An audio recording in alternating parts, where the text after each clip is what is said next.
2 августа. Утро. Вчера суд решил оставить Александра Габышева там, в Уссурийске. А сегодня Саша звонил к Илане. Голос у него спокойный.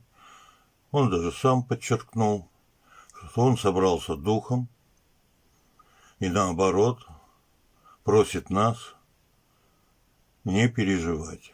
И говорит, что все равно будет все хорошо. Следующий суд будет, по его словам, зимой, возможно, в январе. Ну и дальше уже такие мелкие, скажем так, ну вот плеер исчез.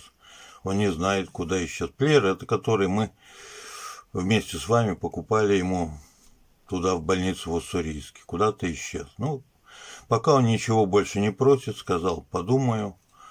Ну, на следующей, через неделю, может быть, скажет, что ему нужно.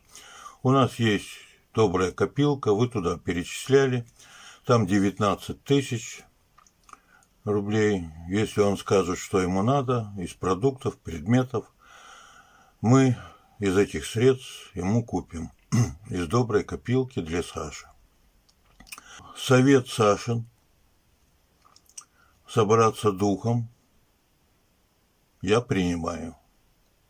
Я думаю, этот совет не помешает никому из нас.